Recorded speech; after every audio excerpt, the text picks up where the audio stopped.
Merry Christmas, Internet, or actually Happy Christmas. We'll do Happy Christmas. Happy Christmas, Internet. Today we're going to talk a little bit about a holiday gift guide for the reptile lover in your life, or maybe just for yourself.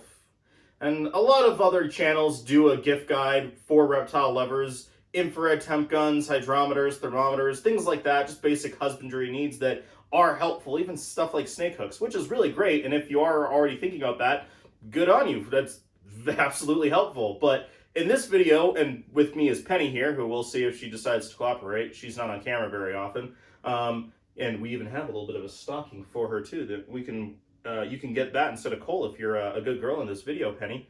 That, you know, let's talk about kind of giving back to the reptile community as a whole while still doing it for that reptile or animal lover in general in your life or even for yourself. So instead of getting like a thermometer, why not make a donation to an organization or a charity or conservation group that has to deal with reptiles or animals in general? So something like USARK, that I know I blast on almost every single video that I talk about, but they're essentially the only group that's essentially fighting for our rights to keep reptiles and animals in general. So, you know, and this is for animal welfare, not for animal rights, because animal rights is a whole other thing. We did a whole video about that. But, you know, it's the right for us to keep both state and federally ball pythons, anacondas, you know, which is not necessarily the best example, but leopard geckos, beard dragons, whatever it is, they're the ones fighting for our right to be able to keep them.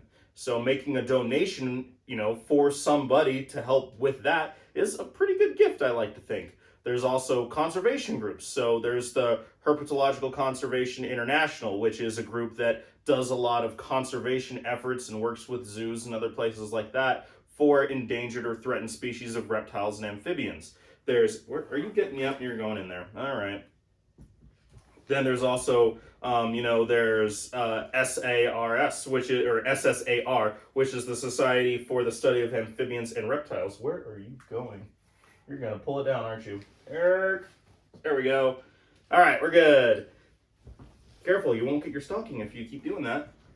And you know, if making a donation, whether it's in their name or just to say, hey, I made a donation for this, you know, for you because you love these things, isn't necessarily what you want to do and you actually want to get them a physical gift, well, then let's talk about maybe education or, you know, just better information in general. So how about a book or something like that? So, you know, here, for instance, we'll take down our little stocking here.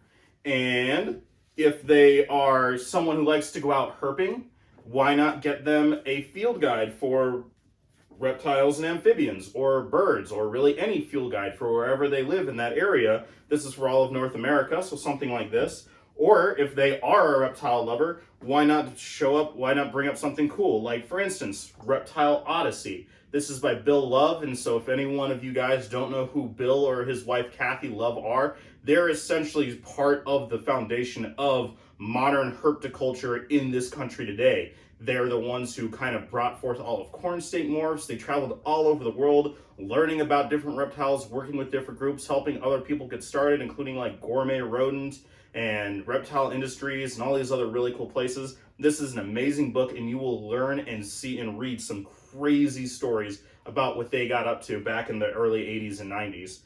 There's also one called Serpent in the Clouds. So Boelen's pythons. This is the unicorn for most reptile keepers. They're very rare, they're hard to reproduce, they're an endangered species, they're not exported really anymore. And this book is by Ari Flagel. He's actually one of the head directors of the DFW Zoo down in Dallas, or I guess Fort Worth technically. And he's a really cool guy. He has essentially financed, I think it's over a dozen trips to where they are found naturally to help do conservation efforts and learn more about them.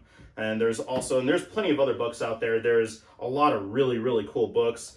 Personally, I like this one. This is by one of the founders of Reptile Gardens in South Dakota. It's kind of a biography and memoir of him. This is a really, really cool book, has a lot of really cool stories, and just kind of like Reptile Odyssey, it's more of kind of like a memoir talking about his life and times in herpetoculture and dealing with reptiles and animals. It's a really great book. You can pick a lot of these up on Amazon or check out Eco Limited. You'll know what it is because it has a cute little turtle. They have a lot of really great books, as well as individual ones about, there's the ultimate ball python guide and, the more complete boa constrictor. Those are if you're more interested in something like that. There's also a couple other books that I'm hoping to pick up this year, maybe. There's Venom Doc by Dr. Brian Fry. He's the venomologist down in Australia who's worked with basically every type of venomous animal on the planet. And he's the one who learned that essentially lizards all are venomous and was part of the ones that proved Komodo dragons were, and all these other really cool things. It's a great little memoir, and it's a really interesting read. So hopefully, and then here, you were very good today, Penny. Ready for your stocking? You ready? Here. There you go. They're toys. They're not really for you to eat. What do you think, Penny? No? Yes? No? Maybe so?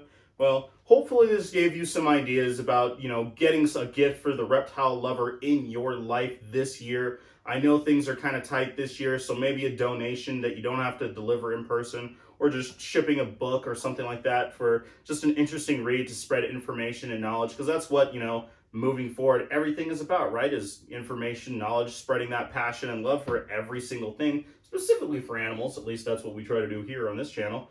But hopefully you enjoyed this. Hopefully it gave you some good ideas. Hopefully you have a happy, safe holiday this year. Whatever you decide to practice, Kwanzaa, Christmas, Hanukkah, the solstice, any other thing, hopefully you have a safe, happy one with your family in person or not. However this is going to go on, hopefully next year will be a better year moving forward with herpetoculture, with the world, and you all have a great time, and we'll check you next time.